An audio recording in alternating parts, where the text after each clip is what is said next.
Term limits won the midterm elections once again.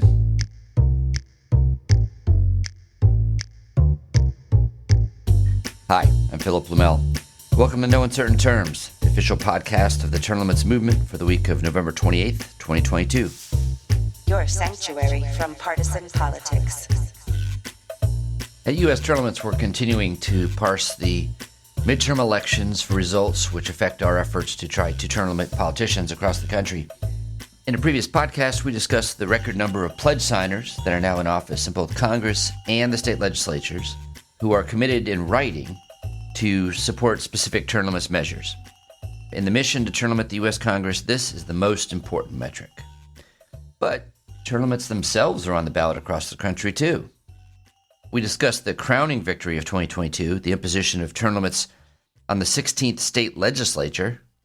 In North Dakota, citizens put 8-year term limits for the legislature and the governor on the ballot, and over 63% of the voters approved the measure on November 8th. And now term limits are the law of the land in yet another state.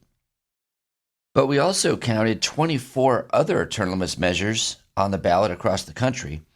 And of these, term limits won 83% of the time. That is, in 21 of 25 cases that we unearthed. And these wins were with enthusiasm. Voters overwhelmingly approved stricter limits by as much as 83% in these referenda. And when we lost, the margins were as narrow as 2%.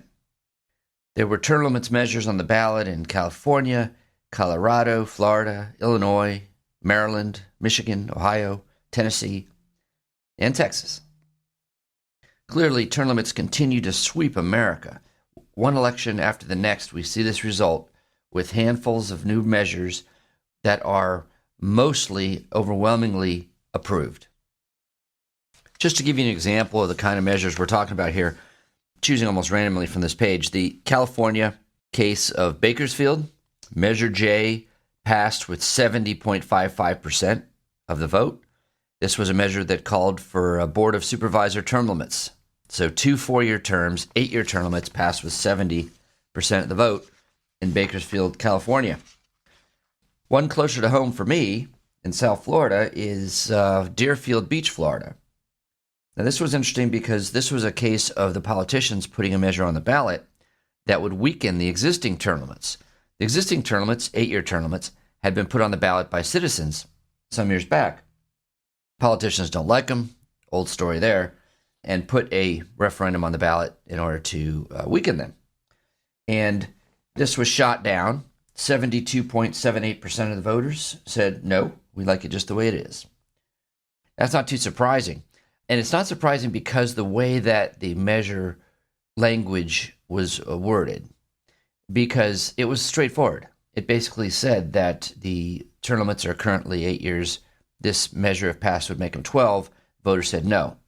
In the cases where term limits lose across the country, and this is again true this year, most of the cases where term limits lose, it's because politicians use clever language to confuse the issue so that term limit supporters aren't sure which is the pro-term limits vote.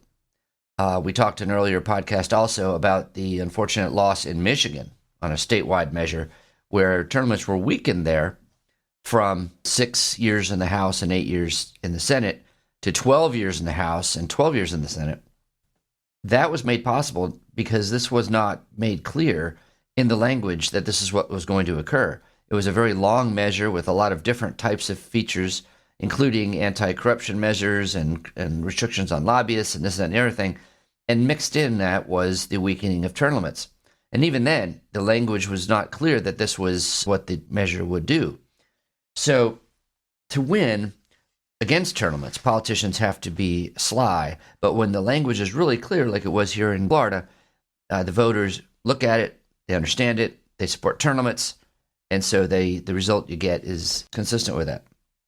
Another example, Baltimore, Maryland, question K limited the mayor, comptroller, city council president, and city council members to 2 consecutive terms. That's 8 years during any 12-year period. That won with 72.17% of the vote. So this is just another election year for term limits that citizens will put term limits on the ballot. or politicians put anti-term limits measures on the ballot, and the voters vote for term limits. So every election that goes by, we see more and more polities across the country adopting term limits. This continues to be a reform that has never stopped sweeping the nation since the movement really got underway in the early 1990s. It's no wonder why, when you see the power of incumbency, like we saw in the midterms in the case of the U.S. Congress, where just shy of 95% of incumbents running for their own seat were returned to office, and 100% in the U.S. Senate. Of course, there's still an outstanding election in Georgia that's going to take place. Nonetheless, the need for term limits remains as clear as ever. This is a public service announcement. Reporting on the 95% re-election of incumbents running for their own seat in the House, CBS News Boston ran a segment of Question Everything that explored the possibility of enacting term limits to solve the problem. Holly Robichaud represented U.S. term limits on the program, noting that incumbent advantage is overwhelming and term limits would level the playing field. Incumbents always do well. They've got huge advantages which can lead to careers that last decades. For example, of the 435 members of the House of Representatives, about 95% of incumbents won. In tonight's Question Everything, one of our viewers, Chris K., asked, it's self-serving for politicians to not talk about term limits, but why can't it be a discussion? David Wade went looking for answers.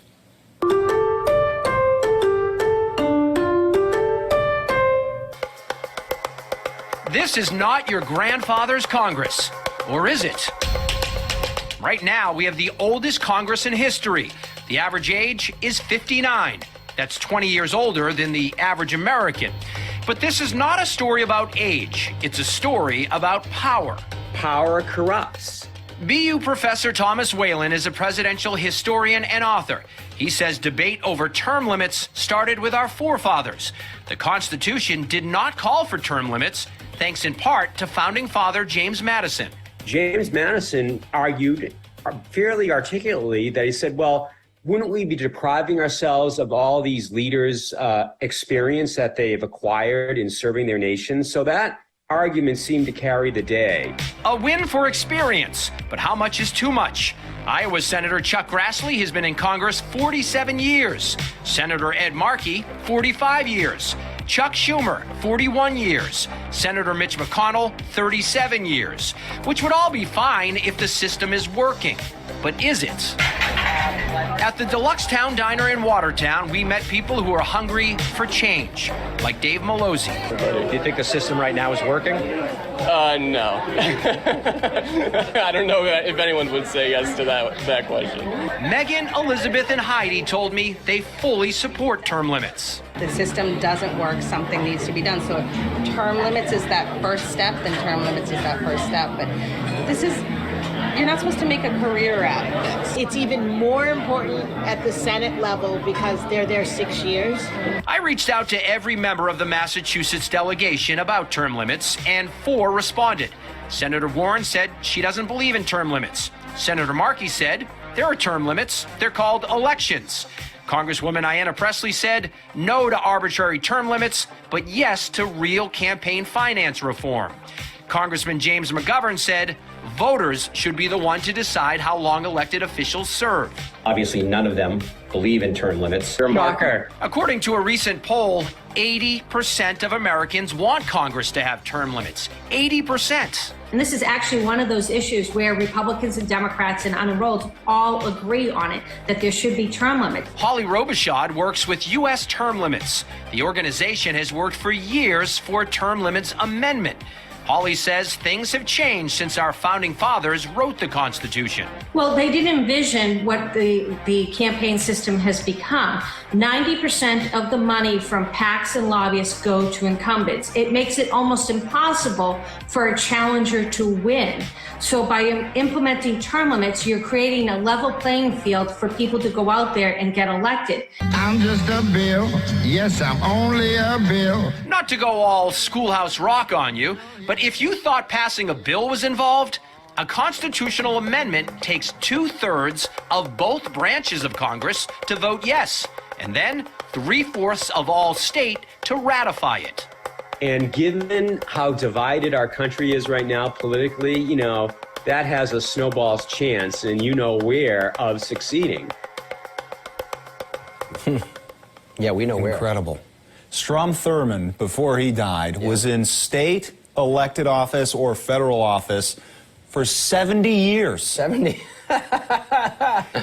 There can't be an issue that the public and elected officials are more split on. Oh, there's no question. 80% of Americans. I don't know what poll you could do out there and get 80% of Americans to agree on anything. They wouldn't agree on the color of the sky, but they agree on this. But the bottom line is there's never going to be an amendment.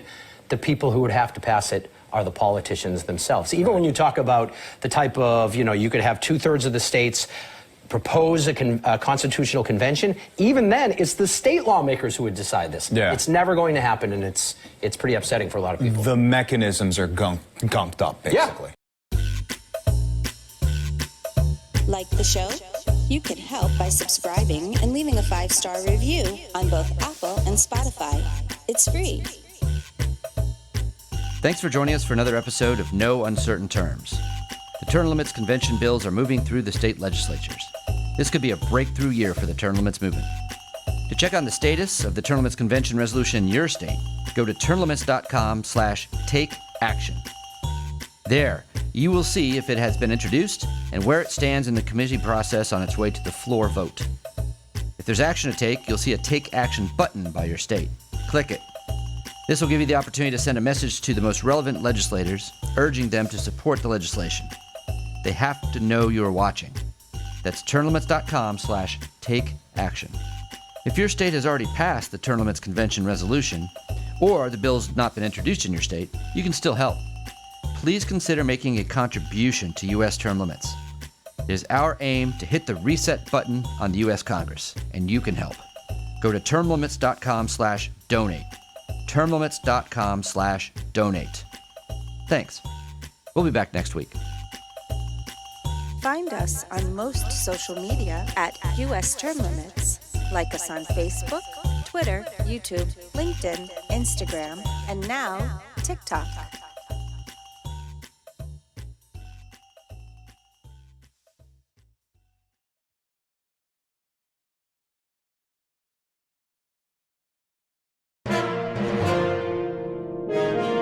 USTL